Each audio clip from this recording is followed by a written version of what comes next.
beautiful ladies. Hello, hello, Keisha. Hello. How are you? Hi, Super everybody. excited to have all of you. We've had an amazing day so far, and women have been shedding so much knowledge, dropping so many jewels. I'm talking about diamonds. And so I'm so excited to have all of you, and so looking forward to everything that you're about to bring and give. And please don't be afraid to share and show them all that we are and the greatness that we have. Thank you so much for making history with us today. On behalf of Black Collegiate Gaming Association and Women Got Game, PlayStation and GameStop, I thank you and I salute you. Davina Mackey, you serve multiple hats with us. You're an advisor on our advisory board representing for the ladies, and you're also on our Women Game Advisory Committee. So I thank you twice. And Oh, you've been you're welcome. amazing with everything you've been helping us to do at Sony PlayStation. We're super excited about you all as Titanium partners. And we thank you for moderating today. And we look forward to it. Well, thank you, Keisha. I am so excited to be here with all these wonderful ladies. Well, first, I want to say good afternoon to everybody, and welcome to the Tech versus Everybody discussion panel today. Again, my name is Davina Mackey. I'm the Director of Support Services and Operations for PlayStation Studios QA. And I am also president of Black at PlayStation at Sony Interactive Entertainment. So I'm your moderator today, and you're in for a treat. I'm so excited about the topic we'll discuss today because it's essential to all students transitioning from university students to career professionals. And I know the biggest concern for most students is where will they apply to work after university? And in order to land that perfect job after college, there's a roadmap to follow. And the information you're going to hear today, ladies and gentlemen, will give you insight into the shortest journey to reach your career goal and land a career opportunity, whether it be in the video game industry or esports or in the tech industry in general. So there are four wonderful ladies that I have the pleasure to introduce you to. They have a plethora of experience, whether it's in software engineering or computer science, IT professionals, video game writers. So I would like to start by giving our panelists the opportunity to introduce themselves. And I would love to start with Leslie Moore. Leslie, if you can come on and give us a little bit about yourself. I'll, That'd I'll be be great. happy to start things off. My name is Leslie Moore. I'm in Shreveport, Louisiana. I attended Southern University, A&M College in Baton Rouge, and I've been an IT professional for the last 16 years. And I just started my own company, Get Rec Tech Support, which I'm creating a safe space for women who like IT and gaming. And I'm giving away all the resources that I've spent money on and even some original resources I'm creating just to get more women involved in video game creation, programming, hardware, software development, everything in IT and gaming. I want to get more women involved. And I figured this would be the best way to go since I've spent all my time searching all over the internet trying to find the resources, books, videos, assets. I said, you know what? I'm just going to make my own space where everybody can just come and find it for free. Nice, nice. Thank you for that, Leslie. This next lady I have the pleasure of working with. I miss her so much. It's been so a little bit of time, right? We haven't had our lunch date that we normally have at least once a fiscal year. But Shri, I would love to introduce you or have you introduce yourself. Davina, I know I've missed so much working with you. So Davina and I have the pleasure of working at PlayStation, Sony PlayStation, and thank you so much, Davina, for the lovely introduction. I am delighted and honored to be a part of this discussion. I am in San Diego, California, and I have been in engineering management for the last 25 years, 14 of which have been with Sony PlayStation. And I'm also a member of Women at PlayStation as well. Delighted to be here and, really looking forward to this discourse and conversation with some lovely accomplished women on the panel.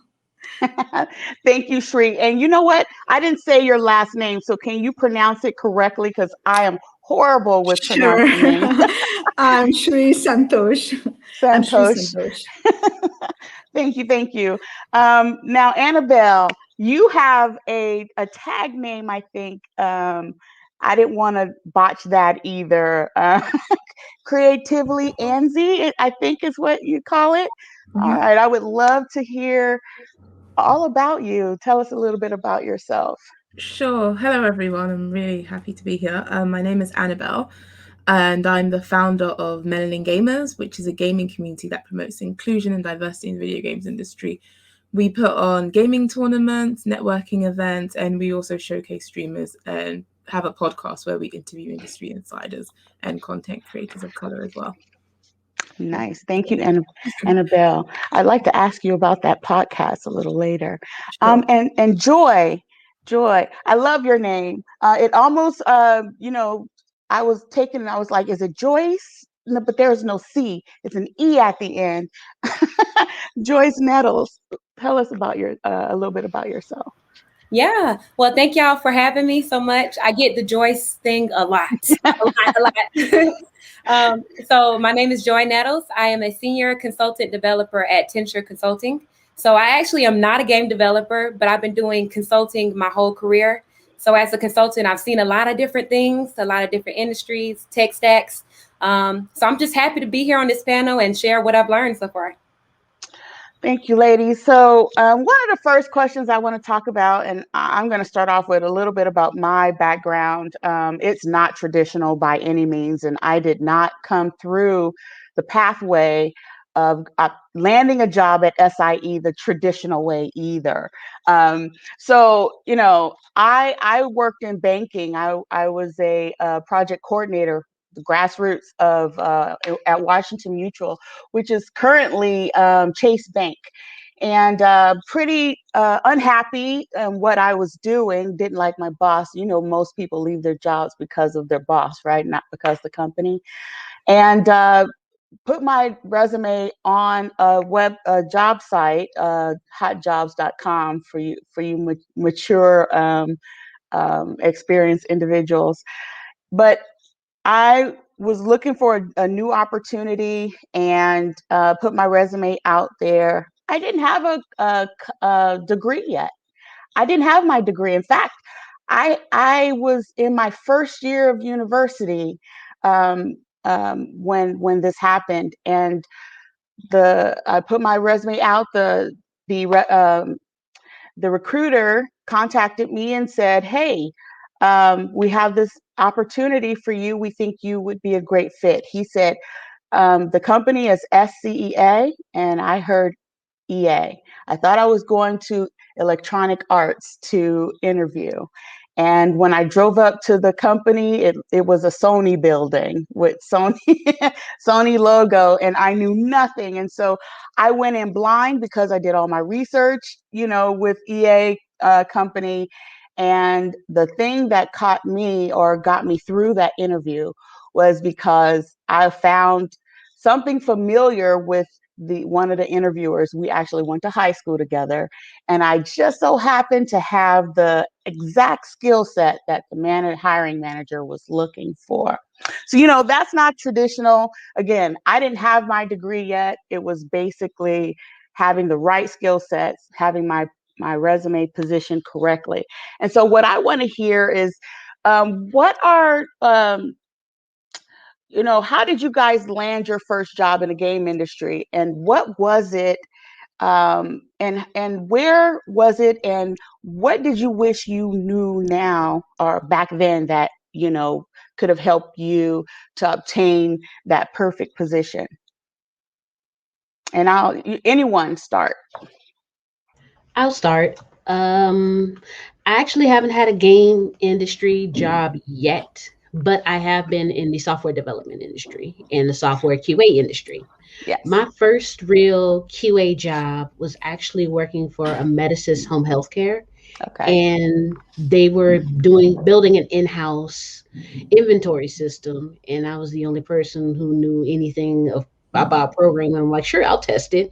It doesn't seem too bad, just to make sure everything moved through the system correctly, that inventory was coming in the door. We followed it every step of the way, so if something happened, we knew exactly which bin a computer might be in, where a mouse might be, where someone might have left their nursing equipment in a computer bag. We knew where to find it. And it turns out that they were laying off the IT department, which led me to my first real Fortune 500 company, which was CSC, which is now GDIT, but it was still in transition to CSRA. And they were looking for a software tester. And I had that skill set of just testing the simple in-house software. And I also was a Python developer. Nice. And so that got me into automated testing and getting into CSRA. I went from automated testing and I learned about Section 504 compliance testing, which is testing for people with disabilities like visually impaired, mobility impaired, and making sure the same applications that we all use, that they'll be able to use in their career and their jobs without having too many hangups, and we would all be on the same page. And it was just so happened that knowing Python, just because I was interested in learning about the language. I was interested in, I'm self-taught in Java and Python. I'm like, you know what? I think that'd be kind of cool to be able to automate things, and having the experience of just testing an in-house program put me into a Fortune 500 company. So you never know what a hobby or something that you like to do just on your side just might lead you into take you out of a minimum wage job and put you into a good 60, 70K a year profession and career. Right. So, Leslie, you said something that I think is really interesting, especially as women, as girls growing up and being introduced to STEM. A lot of us aren't encouraged to actually go down that path. So, for the rest of you, I would love to hear really, how did you get into STEM in school, and what brought you into that? That pathway, that journey for technology and computer science. So Shri, if you could share with us, how did you get involved in computer science and technology? Right. So for me, I think my father was, I really looked up to my father. He was a scientist, and his background. He did a lot of chemistry. I found myself fascinated with math and physics, kind of growing up, and sort of naturally went and sort of graduated with a physics degree and was deep in STEM. And then when I went to college, I sort of switched gears a bit and then went into computer engineering. I found myself, so I think it is the attraction towards the math, the analytics side of it that was very appealing to me. And then right from there, I basically just became a programmer. I started my career doing Java programming, and I was working for companies, things like Gateway and with e-commerce websites, doing and then I sort of stepped into engineering management pretty soon after that. Okay. I really did not ever think that I'd be working in the game industry. That was really not what I was. I never thought I would end up there. So I started off doing websites, e-commerce websites. From there, I kind of I joined a startup, and that was doing amazing work with websites for several professional NFL and NCAA websites. I joined that. I was totally out of my element. But I learned really fast on the job. And then I realized that I brought a very different and new perspective. My diverse background was helping me. So at that juncture, I decided that I wanted to really try. I was emboldened to sort of apply for gaming jobs at that point. And the entertainment industry was really appealing to me at that point. So I just applied out of the blue. I just applied to a job posting I saw for a senior manager. This was like I was 10 years into my career at that point. And I applied to the job at PlayStation, and they really wanted someone with a Java background who knew a lot about real-time networking and websites in Java, and that was my background. They wanted someone from engineering management, and so I joined PlayStation about 14 years ago. Nice. And I'm still learning. I think there's a lot to learn in the gaming industry. It's very different from other industries for sure. Especially from the publisher side, when every 5 to 7 years a new platform is launched. It's always interesting. Right. Joy, how about yourself? So I actually got into coding from MySpace. So I don't know if y'all remember MySpace. So So I used to build everyone's websites on MySpace. Like, what do you need? You want the pink background? You want the words falling from the sky? What? And it was really simple, like HTML Yeah. designing websites. But that just kind of piqued my interest. So I started digging into it more, and I learned that it was a whole world of tech out there. Mhm. So originally, I planned on being a math teacher. So like Sri, I was really drawn to math for some reason, just love math. But once I thought about, okay, this is a viable job here, this programming thing. So I wanted to dive deeper into that. And ever since I took my first programming class my freshman year, I like never looked back. Mhm. And Anzi, do you mind if I call you Anzi? It's how you have it on the Yeah, screen. Annabelle. Angie is my Annabelle. gaming tag kind of thing. So Okay. and everyone just calls me Anzi. It's also a nickname in real life, which is why Very it works cool. either way. So there's that. Very cool. Now you have a writer's background, award winner as well. Yes. Congratulations. Thank you. Tell us a little bit about your background and how you landed into your journey and career path. I think my love of books. I love a good story. And when I was really young, so I have sickle cell anemia, so that means I was in hospital quite a lot. Yeah. And wasn't able to really go outside, that kind of thing. So reading a good story and gaming was actually my saving grace. And I realized that the stories that I was getting from books were in games as well. And they could be really immersive. And I could just, as a form of escapism, and I thought I really like this gaming thing that everyone is doing. From a very young age, I was in gaming. And I just wanted to learn about that world and that sort of thing. And writing about gaming, it was obviously a natural step because I'm a writer. That's the main thing I do. But Right. so that's why we do a lot of articles and we interview people for meddling gamers who are doing something. I just want to sort of combine the two skills of being a gamer and being a writer, and it marries itself quite nicely. It's very cool. Very cool. So when you're out there looking to transition, one of the first things we have to do is get our resume together, right? We have to present ourselves in such a way that a company would be intrigued or enticed enough to pull our resume and call us. And so I would love to hear, when you guys were landing your first jobs, what are some of the resources and tools that you used? And what advice can you give to the students who are looking for opportunities in tech industry, game industry, whatever part of the industry you feel comfortable about discussing? What is your advice to the students on how they should position their resume and what tools they should use?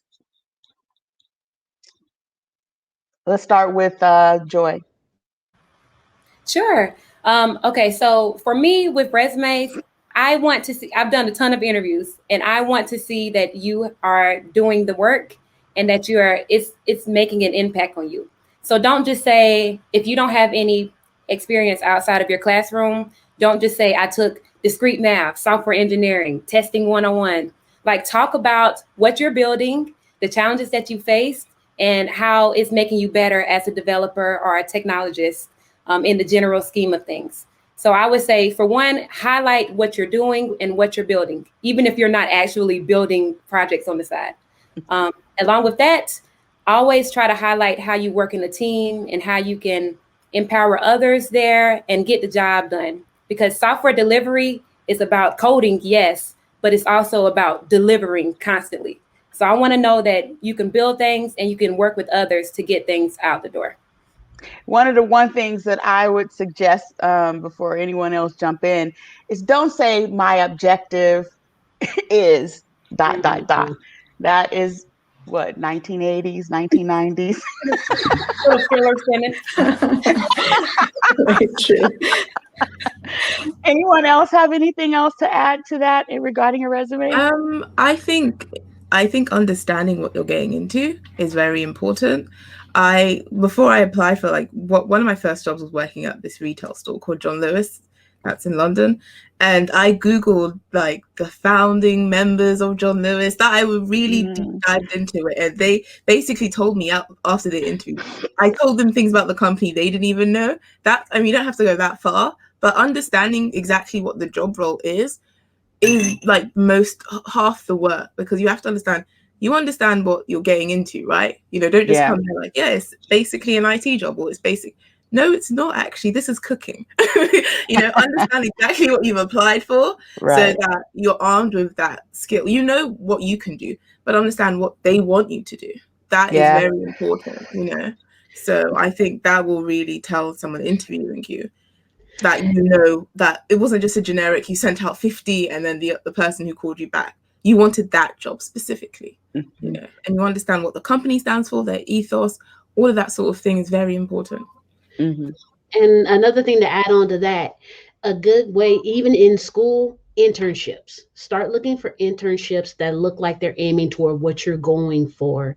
If you want to go into programming, see if there's a local company that might need some help during the summer just with small coding assignments, or even if you just get to sit back and observe what's going on in the software development process, what the meetings entail, what languages they're going into, get to know that side. So you get to know the business aspect as not just the job. You get to see the day-to-day runnings, and you have to see if that's actually what you want to do. You don't want to get into a major and say, I want to do this because everyone I know is doing it. And then you get into it and you find out you're really not happy. So going to internships will give you that early job experience, paid or unpaid, but it's still experience, and you get to see what you're really getting into, and you get to see what an average day in your career is going to look like. It gives you that. I interned with General Motors doing quality assurance, so I got to see what QA really is outside of, okay, the part works. No, I got to see they had to set up a lot of things on server side. They had to make sure car parts were registering, were on the same databases, making sure defects were in the right place. I got to see a lot of the things that no one else would think about in a QA job. It's not just, oh, it broke. It's how did it break? Was it the wrong color? Was the fit wrong? Was it manufactured improperly? It was so much more detailed, and it gave me an idea of, oh, okay, QA it's super important, and I like it. Or that was just me. Yeah. Very cool. Sri, really quick question. You know, all resumes are not created equal. We know this, right? And so what would you say what is the difference between a traditional resume for a traditional job versus a tech resume, or even a gaming industry resume? And what are some aspects that makes for a very strong tech resume? Yeah, so I think one of the things, the differences, I think, is especially if you're talking about like tech or game development, right? I think it's very different from other traditional industries, like whether that's health industry or training or management or something like that. And I think Leslie talked about passion. And I think Joy was talking about, like, let's do some research about the company, and talk meaningfully. I think these are all great, right? So for your resume, I think it is important that you are proactively reaching out and applying to the jobs. So you are being very active. It's not like you're just putting your resume out there and then expecting them to come to you. I think you have to actively seek out the jobs. You have to go after the kind of job you want, right? Especially in game development, I think it's a cyclical industry, right? When the game's about to ship, the deadlines creep up really quickly, timelines are tight, and everyone has to work very close together, right? So it's all about the team members are leaning on you to get your job done, right? So I think what you need to present in your resume is people looking at your resume should have the confidence that you know exactly what you're doing. So put very, very specific detail about the skill set that you have, right? It is very important to talk not in high level sense, but the specifics of if you're applying for, is it UX design? Are you a content writer? Are you into localization, QA, engineering aspects? Be specific. And I think I have interviewed a lot of candidates who have, wanted jobs with PlayStation. And I can say that some of the best candidates that I interviewed brought samples of their work, right? They brought it on a pen drive, or they're ready to show what they've done in the past. They had a printed resume. They prepared portfolios if they were in design, and if they were artists, they had samples of their work ready. So I think you want to come across thoughtful, meticulous, thorough, and very like sort of detail oriented, and show passion to want that job, right? So I think that's probably what'll give you the edge for a tech or a game development sort of job. Yeah, I really like the idea of having samples of your work, because when you go in for that interview, especially for tech jobs, you can't get away with fluff, right? The interviewers are going to test you. You'll probably have to write simple code, even on a whiteboard, or have some That's right. logic that you have to get by. And so, interviewing process. Right? What would be some tips that you can give students to prepare for a tech interview?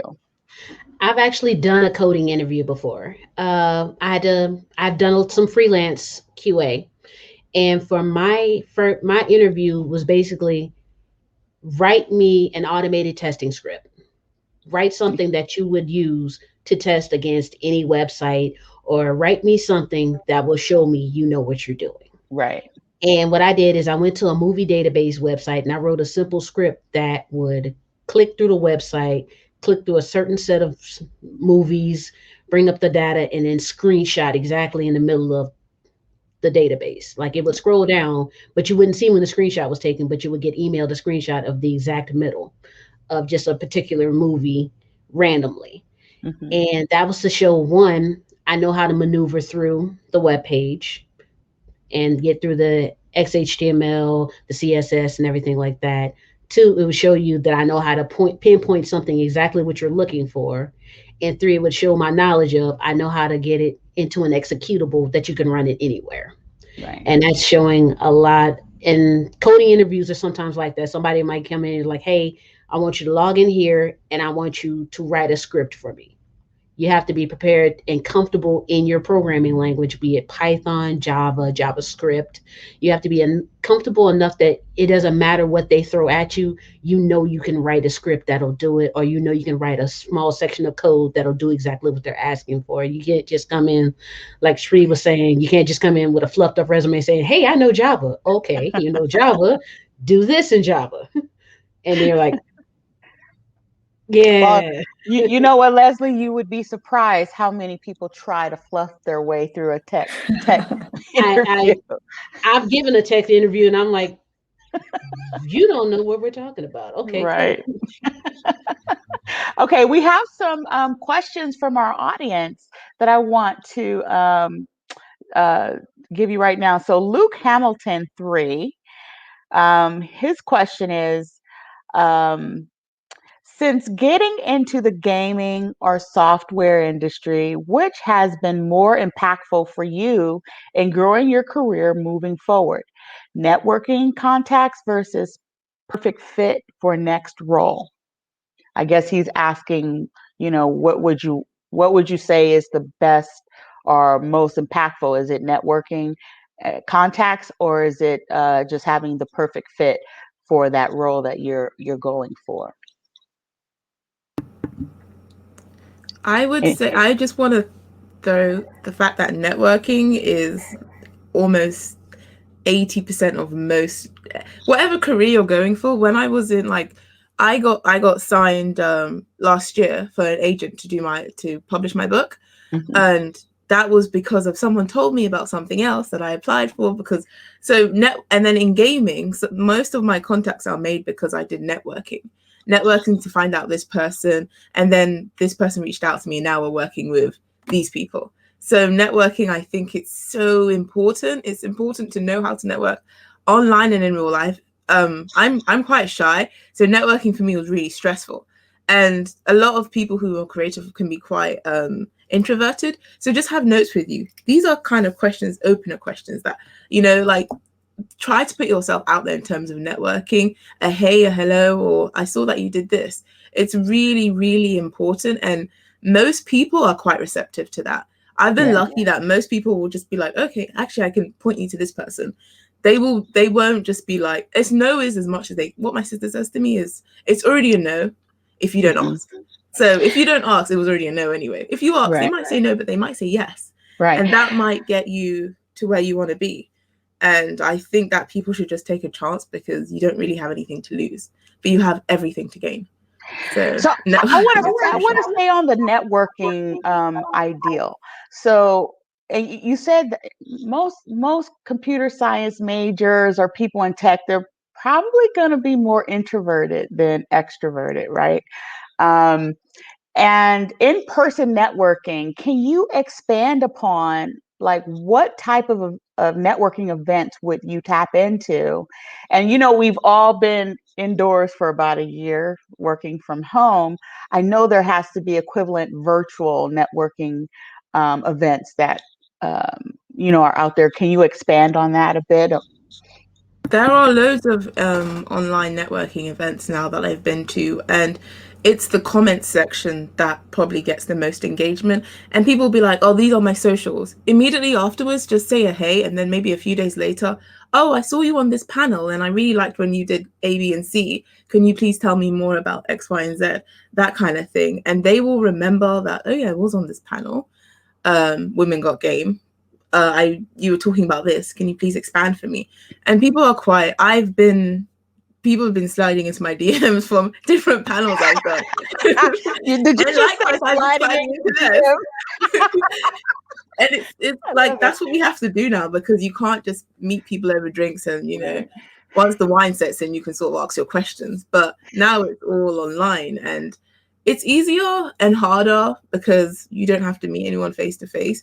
But obviously they don't really see your personality, which means that it's a lot of what you say via a message that will get through. So I think just saying hey, I saw you on this, I really liked it. It's as simple as that. And a lot of people who have reached out to MG have said similar things, and I've responded. I make sure I respond to obviously some people are too big and they genuinely physically cannot respond. I have 30 emails sitting waiting for me, and that's a good day. I'm trying to respond to everyone, but it's hard. So I think a bit of patience should be exercised, and I think at Google, there's so many communities, and depending on what you want, that are still doing everything online that they were doing in real life. Things like this where, you can meet people. It's quite Annabelle, I'm going to have to steal that. Slide into my DMs, y'all.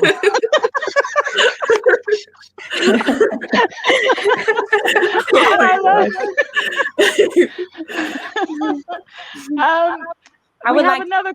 Go ahead. So don't think about networking as something like, oh, I need to go meet all the new people. Like networking can be within your community, within your school, within your jobs.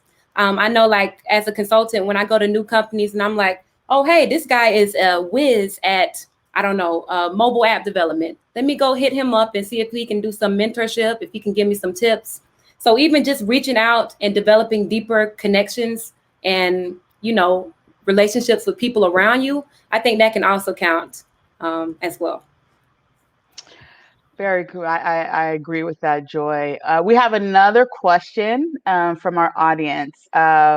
Winstina Hughes, essay. Let's see. She says, do you recommend how, where to hire someone to work with you on your tech resume? So I'm assuming they're asking if they could, if you guys think it's valuable to receive professional help in putting together your resume. Yeah, I could take this one again. So I am a big proponent of mentors and coaches. So I would say, like, even if you don't reach out to like a professional resume service, find someone that you can look up to and say, hey, can you look over my resume? What am I missing here? I'm trying to get to your role. So what would you like to see on my resume? And like we said in the networking question, go back to them and develop that relationship so that when they know your goals and they know what you're looking for, and they can help you with that resume. Mentorship and sponsorship are key, I believe, because mentoring, I think, gets you to push you into different areas that you may not have already been accustomed to. But sponsorship is tapping into those networks, right? And allowing them to tap into their networks to help you to get into places you otherwise wouldn't. I think it's key. We have another question from our audience. I think this is an interesting one for our STEM folks. Have any of the panelists done coding interviews, and what is that process like? I can expand on that a little bit. That process is a little tricky. I'm not gonna lie. Some companies will tell you upfront, hey, we're going to give you a technical interview. That technical interview could be a coding interview. It might just be a question answer. But mostly what they're looking for is they're looking for you to prove what you say you can do. So don't say on your resume or on the application, I can write a script, quote unquote, I can code something for you in this language. And the only thing you know how to code is hello world.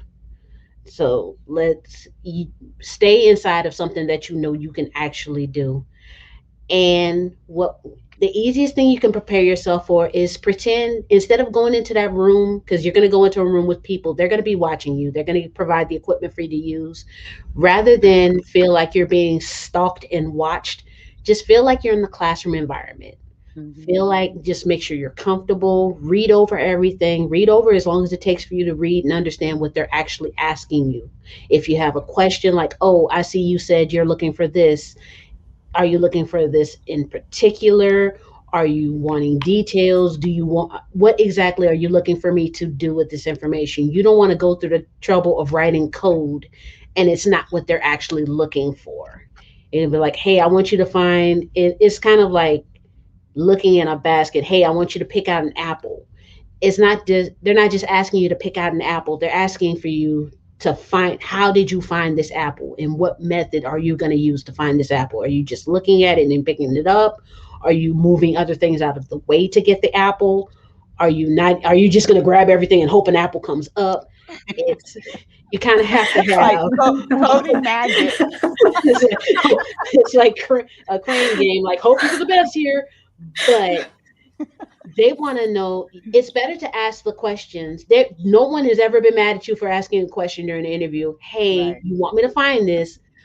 What in particular are you looking for me to find this or do this? So just go into it like you're in a classroom environment and go from there, and you should be pretty fine. And usually after a technical interview, you might have a yes or no answer right at the end of that interview, depending on what you do. Right. Does anyone have anything to expand on that?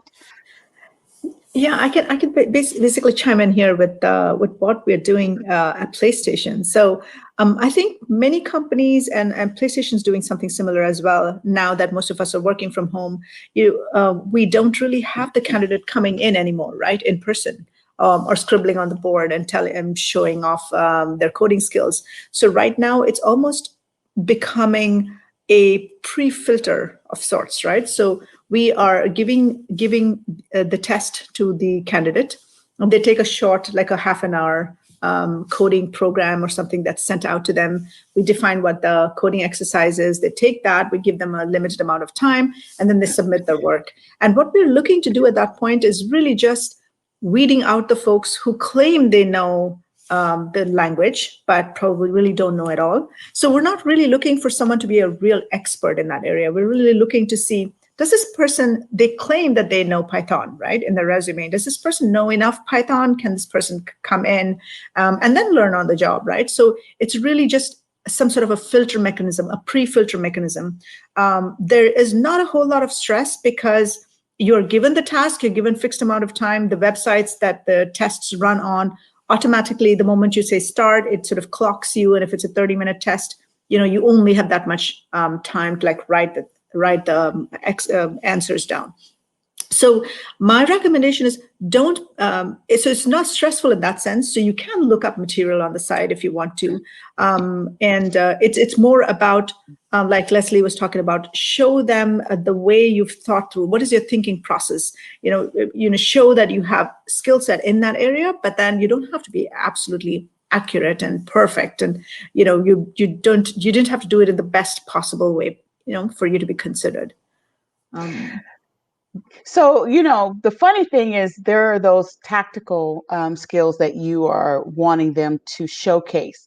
But there's also the trick questions that are asked where we're trying to see how they critically think, right? What is their critical thinking? Can you guys just share That's right. some of the secrets? Like, what are some of the trick questions that you guys have been prone to ask during an interview process? I know that there are some interesting ones out there, like someone threw something out like, what is the how do you determine how many people are has electricity in San Diego? I don't, it's like, and you're working through that process, right? I've heard something crazy like that. Can you guys share those really interesting questions that you are prone to ask during an interview? I can't think of any at the top of my head right now, but I do remember when I was going through my interview process, and someone asked me, okay, I need you to pseudocode tic-tac-toe so that you never lose. That's exactly what I'm talking about. Yeah, so it's like, I'm stopped because I'm like, well, I'm not a tic-tac-toe master. So it just goes back to what y'all were saying, like asking questions. Okay, well, can it be a draw? Okay, well, can I do the little cheat shortcuts? Those little put them here. Can I always default to that? Is that okay? What breaks the rules here? So I think what's very important about interviews is the dialogue. Because like you said, the interviewers, they might know the answer to the question, they might not, but they just want to see, like, how are you going to process these problems? Because when you get in the industry, you're solving problems. That's exactly what I was hoping you would say, Joy. You could come up with any kind of answer as long as it's logical and they can see the process that you work through, right? Right. So we have a video question that I want to introduce to the panel. So, Sean, if we can show the video. Hi, my name is Ebony Wallington Gramblin. I go to the illustrious North Carolina A&T State University, Aggie Pride.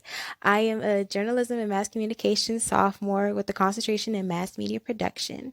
And my question to you guys is, as a woman, especially as a woman of color, were you ever belittled of your talents within the tech industry? And if so, how did you overcome those challenges? That's a great question.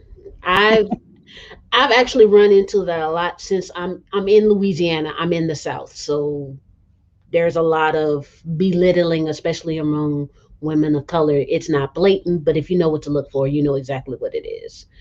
And in a few of my jobs, we've had these huddles. The IT department, like the entire company, would have a huddle, and I asked a valid question like, okay, we're going out to these universities to get more candidates, but what are we doing to go to HBCUs to get those candidates? I hear you're going to, let's say, I hear you're going to UL Monroe. Are you going to Grambling? Mm-hmm. It's right there. I see you're going to LSU. Are you going across town to Southern? Mm-hmm. I see you're going to Tulane. Are you going to Dillard or Xavier? What are you doing to incorporate, the, I guess you could say, underrepresented side, which are more female and more female of color? And it looked like everyone looked at me like I grew a second head. To this day, I still didn't get an answer to that question, but it happens a lot in the industry.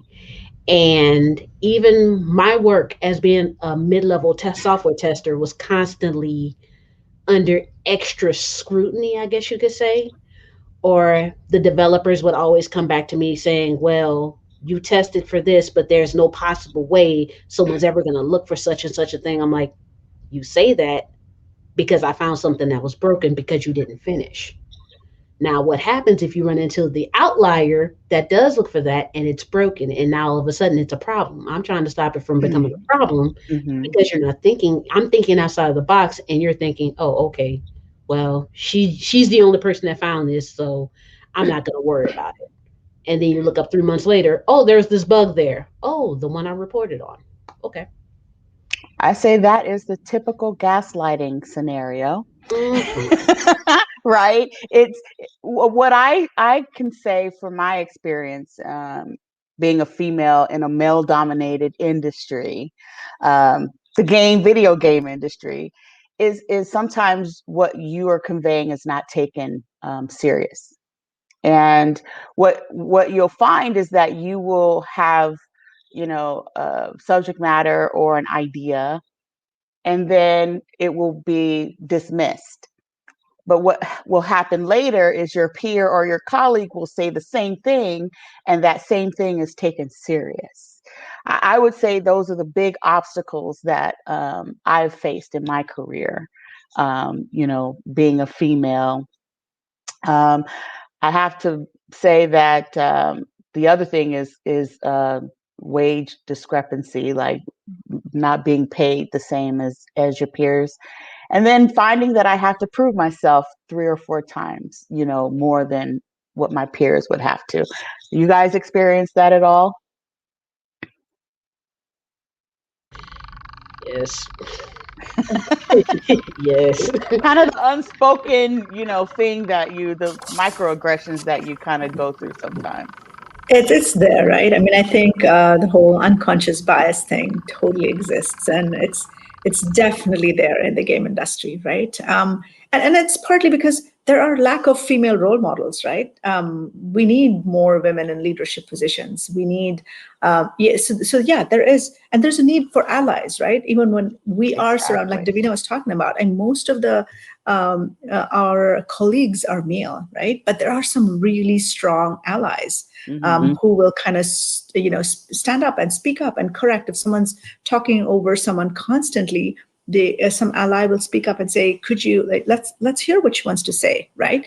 So you have to tap into people like that. Yes, and mentors, sponsors, you need that. It happens to a lot of us, right? There's very aggressive communication styles, and you need to be able to stand your ground. You need to be able to sort of express yourself very firmly and clearly, but then you also sometimes have to lean on your allies. And the good thing is, I think the industry is becoming more and more aware. Gaming is a multi-billion-dollar industry now, and they have realized that diversity is going to make them much more profitable, right? There is a lot of interest in setting up e-nets within companies. Davina's part of Black at PlayStation. I'm part of Women at PlayStation. We have LGBTQ. We have veterans. We have Latino groups. So you try. I mean, obviously, if you're fortunate to go to a big company that has this whole diversity, equity, inclusion programs, then you're set, right? Or you're not set. I mean, but you probably there's someone watching over. Watching out for you. But otherwise, excellent question. All of us definitely face some form of microaggression at some point. But I think you just need more female role models. You just need to be much more assertive, and you just need to be much more confident and know what you're talking about and be able to express yourself very firmly.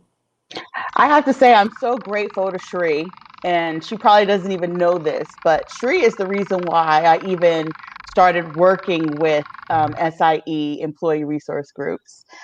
She is the one that, I didn't get voluntold to work. Yeah, you did.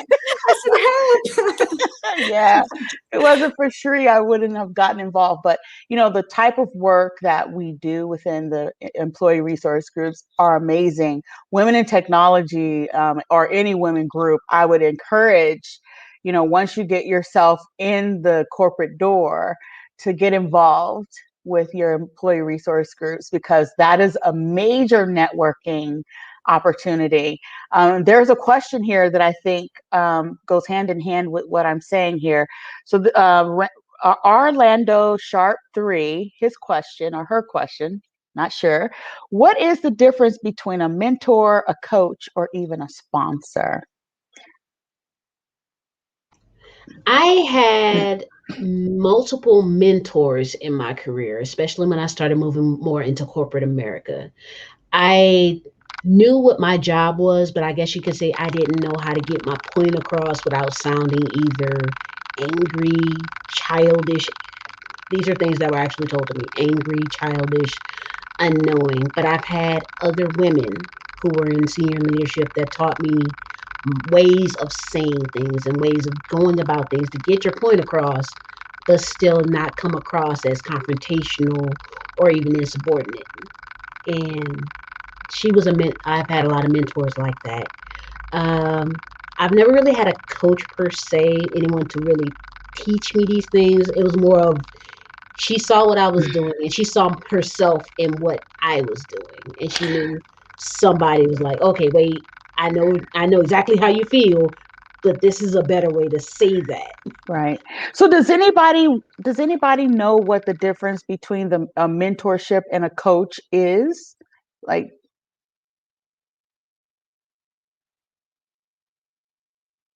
anyone? I'm not entirely sure. I've had a mentor as well. I think a sponsor would be helping you pay, like paying for things, that sort of thing, because I feel like sponsoring involves like a monetary aspect of being a mentor to somebody. Mentor will help you. Mentor, coach, I feel like are synonyms for each other. Being a mentor, being a coach is sort of this, they're interchangeable words.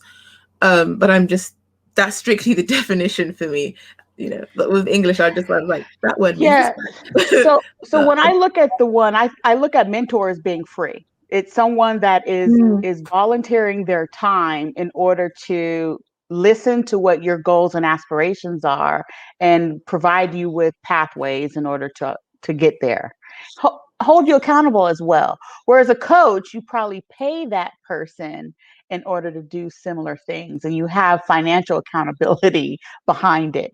Whereas a sponsor is someone that, they may not have been your mentor, but that person is actively going out and talking on your behalf On your to behalf. others They're who advocating for you. they're advocating for you to get Yeah, positions within the organization.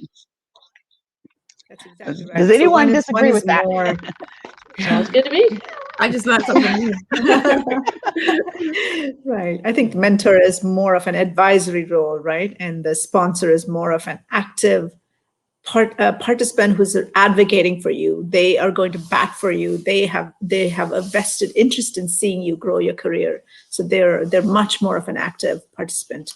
A mentor is someone who advise you, guide you, but they probably may not be in a power of influence. So a Right. sponsorship is definitely a strong thing to go after. Yes, I think it is as important as a mentor or coach. Um, So, last couple of questions that we have. This is going into, people would want to know, like, what are what are the best majors that they should be working towards in order to get those top technology jobs in Silicon Valley or in the gaming industry? So, what would you guys say are those top majors in college that they should be working towards?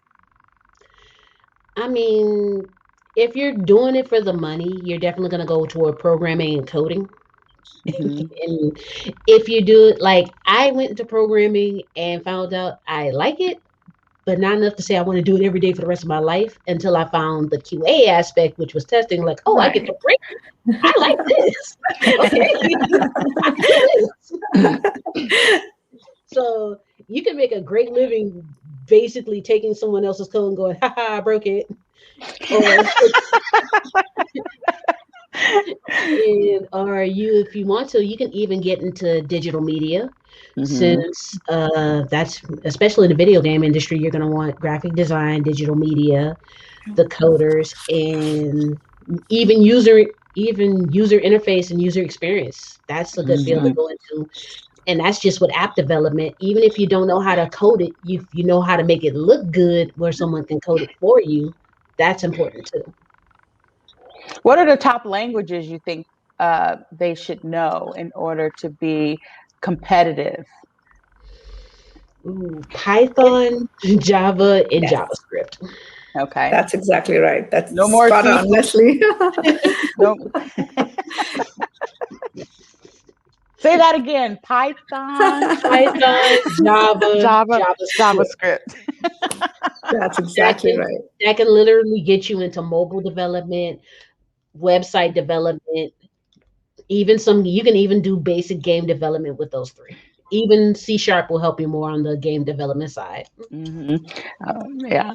So I was going to say on the game development side, So another question that we have, and I'm going to say I'm very biased to this. So Shri might be biased to it as well. I don't know. We'll see. What are the top 3 organizations that you think are committed to hiring women in the tech industry?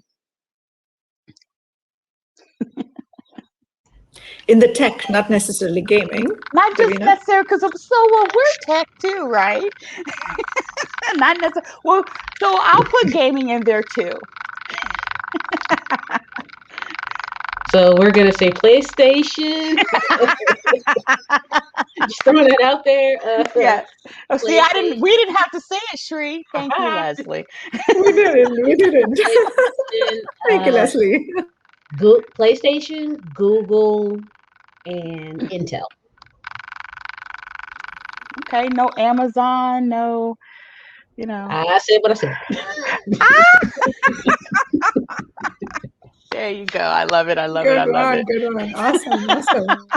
I love it. Do you all have anything else that you want to convey to our audience? What are your thoughts about, the opportunities in the industry for women? And, any last thoughts? Yeah, I can kick us off. So I will say, first of all, imposter syndrome is real. Okay. So you're going to go in the industry, especially just starting off. You're going to be feeling like, I don't know what's going on. Everyone else knows so much more. But just keep working hard. Don't give up. Find those allies, work hard, be prepared, and fall in love with your work. I really saw a transition with like my skill set when I actually was like super zoned into my work, taking on responsibility and moving things forward. So I would say you're gonna have imposter syndrome for sure, but fight through it and you can do it, girl. Anyone else? I can add to that. Definitely imposter syndrome is a huge thing, but finding what you're passionate about.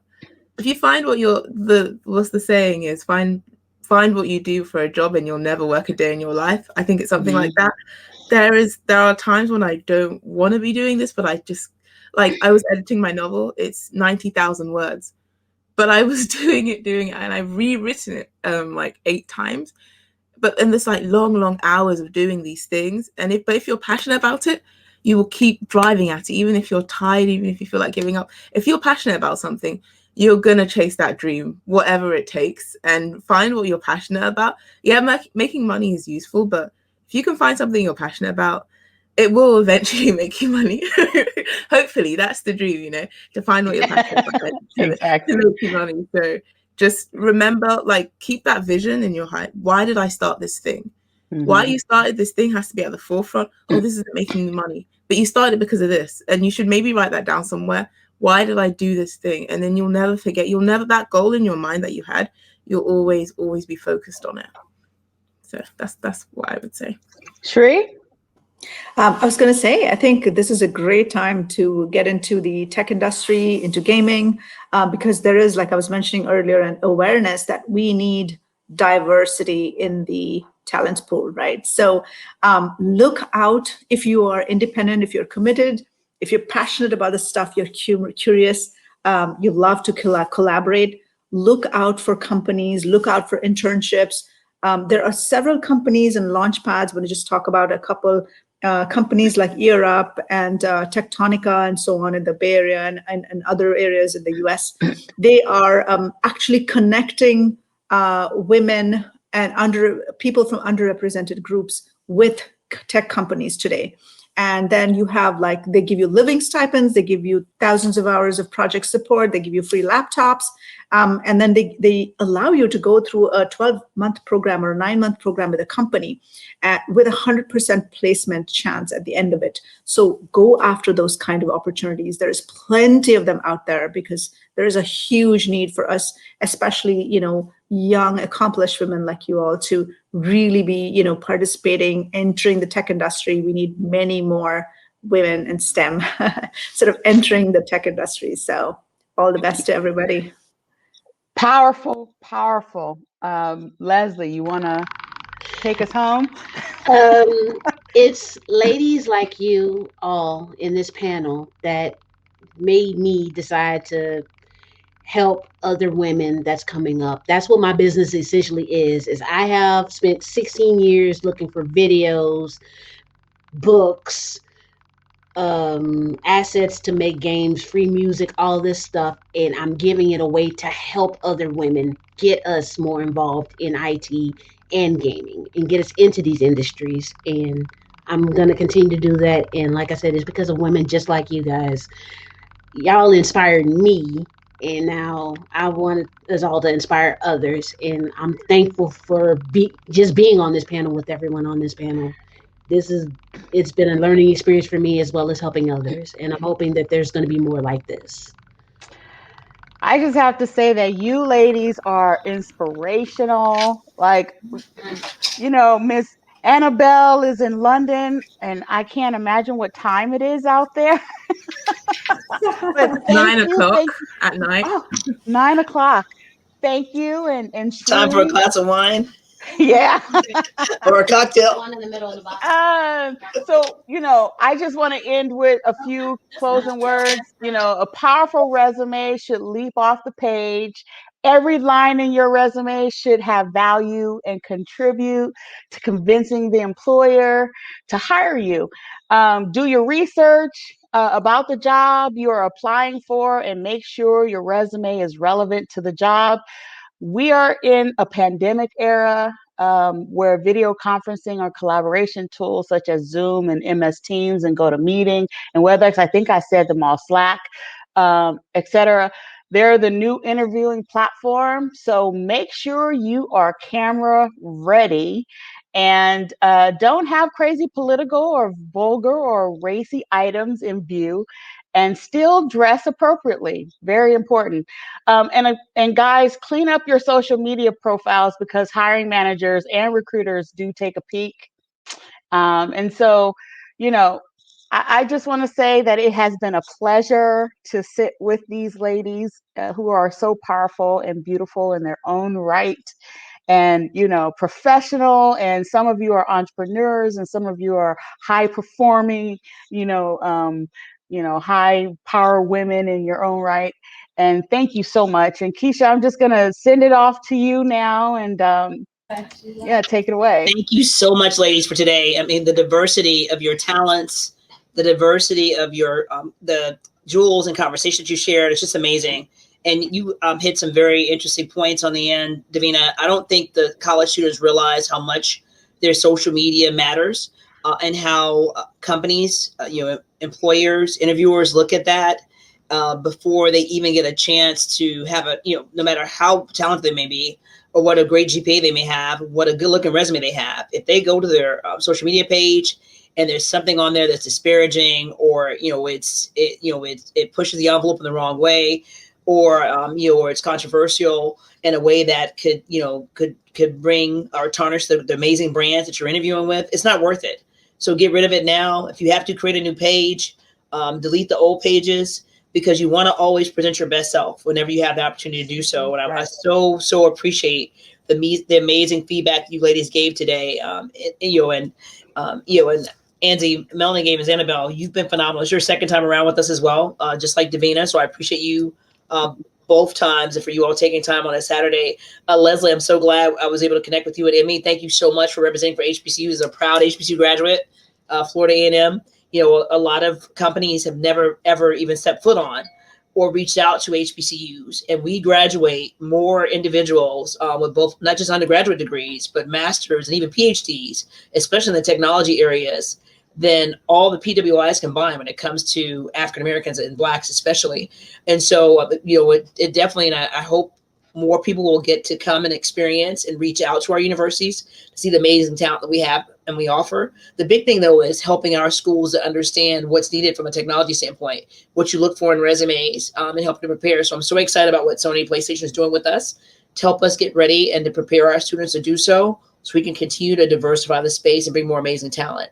And to all the diversity and to the women, regardless of what shade of brown you are, salute yourself. Don't be afraid to share. I had someone reach out to me and say that she's of Puerto Rican descent, and her father did not put that on her birth certificate, and and she was worried about being involved today. And I told her, I said, that's why we do Women Got Game. You should never be afraid of your ethnicity and who you are as a woman, as a person, and you should celebrate your diversity, and companies will do so. We spend a lot of money with these brands and companies and corporations, especially in the gaming industry, being no different. And we have a lot of great information and intelligence we can bring and share to the table. So I appreciate you giving the young ladies who are on today. And we also have women that are engaged in our Discord group and on our social media that are watching through our streams. And so I so appreciate you. We'll also be sharing, we had over 450 women registered today. So we'll be doing a recap and replaying and offering this video and a link to them and a recap and a thank you on the back end. But I appreciate you sharing your Saturday and a part of your weekend with us. And again, I cannot thank you enough for today and for, again, being a part of history with us during Women's History Month as a part of Women Got Game. And I hope that you'll have a chance to join us again next year as we take this on tour, and we hope that we'll be able to be live. And as I mentioned earlier, please get vaccinated if you haven't already. I did my second vaccination yesterday. Had no problems with my first or second vaccination. I did the Pfizer vaccination, but whatever vaccination you do, please do one. J&J is available now. One shot if you're a needle fear factor like I am. Johnson & Johnson is now available, but please get vaccinated so we're able to do this in person. We're able to reach out, touch, hug, and meet in person. To me, there's nothing like human touch and interaction. But I'm so glad we had this virtual experience, and we'll be able to replay this for years to come and to share the intel that you provided today. So thank you all, ladies, so much.